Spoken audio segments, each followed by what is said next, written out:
حضرت ابو ذر غفاری رضی اللہ تعالیٰ عنہ فرماتے ہیں میں اپنے ماتحتوں کے حق میں بڑا سخت تھا، سخت تھی میری طبیعت، میرے غلاموں کی جرت ہی نہیں تھی کہ وہ میرے سامنے گفتگو کر سکیں اور ٹھہر بھی سکیں۔ فرماتے ہیں جس دن میں کلمہ پڑھنے گیا، جس دن میں حضور کی بارگاہ میں، تو میں نے کہا حضور کوئی خاص نصیحت؟ تو نبی پاک نے فرمایا میری نصیحت تیرے لیے یہ ہے کہ جیسا تو نے کھانا ہے ویسا ہی غلام کو کھلانا ہے، جیسا تو نے پہننا ہے ویسا ہی غلام کو پہنانا ہے۔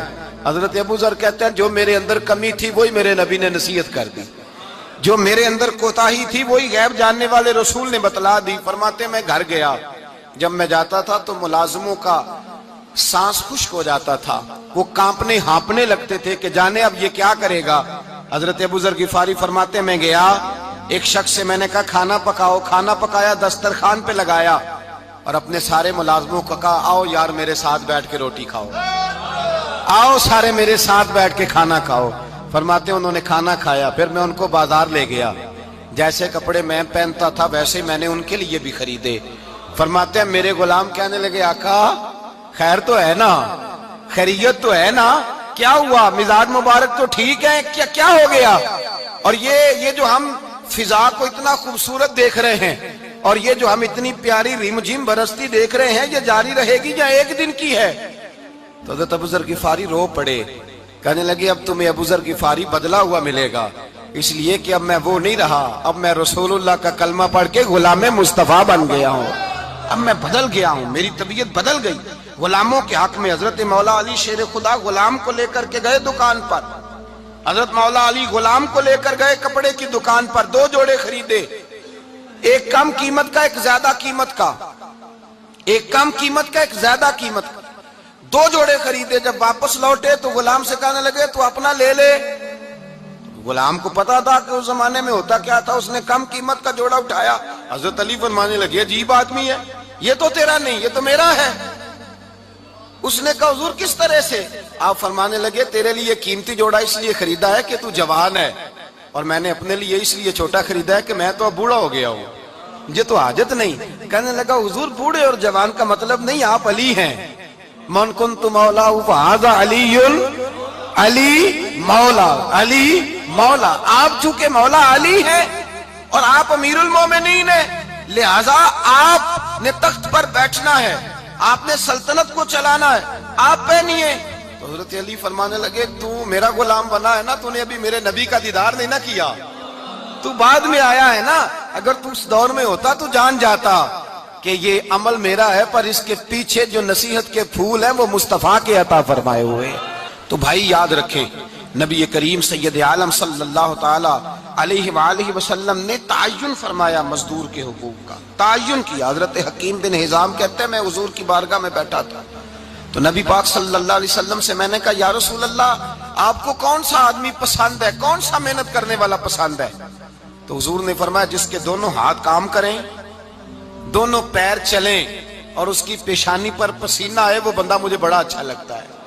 جس کی پسینہ آئے، آج لوگ مزدوری نہیں کرتے، دائیں بائیں دیکھتے ہیں، لوگ اپنے اندر وہ توانائی، وہ غیرت، وہ خودداری پیدا نہیں کرتے۔ بھائی گردن کو جھکا دیتا ہے خیرات کا پتھر، جہاں میں مانگنے والوں کے سر کبھی اونچے نہیں ہوتے۔ اور ایک بار کہنے لگے غیرت ہے بڑی چیز جہاں نے تگ و دو میں پہناتی ہے یہ فقر کو تاج سردارا۔ اپنے اندر یہ توانائی پیدا کرنی چاہیے، یہ کوشش کرنی چاہیے۔ میرے نبی کریم صلی اللہ علیہ وسلم نے فرمایا تمہارے بعض گناہ ایسے ہیں جو صرف تم مزدوری کرنے جاؤ گے تو اللہ تمہاری مزدوری کی وجہ سے ہی تمہارے گناہ معاف فرما دے گا، اللہ تمہاری محنت اور کوشش کے سبب سے تمہاری ان غلطیوں سے درگزر فرمائے گا۔ حبیب کریم سید عالم صلی اللہ علیہ وسلم نے فرمایا مزدور جب قیامت کے دن آئے گا، بھئی عالم تو آیا، صوفی تو آیا، درویش تو آیا، صحابہ تو آئے، ان کا آنا تو شفاعت کے لیے شمار کیا گیا۔ میرے مصطفیٰ نے فرمایا جب مزدور آئے گا، مزدور کی سب سے بڑی غلطی یہ ہے کہ مزدور اپنے آپ کو نیچ سمجھتا ہے، مزدور کی سب سے بڑی غلطی یہ ہے کہ یہ اپنے آپ کو چھوٹا سمجھتا ہے، اس کی زیادتی یہ ہے کہ یہ اپنی سوچ کو بڑا نہیں کرتا، یہ سمجھتا ہے نہیں کہ بھئی میں تو دو ہاتھوں کی محنت کی کمائی کھاتا ہوں، یہ آرزوئے کرم اور میں آپ سے کروں، یہ بھیک اس کو دیجئے جس کا خدا نہ ہو۔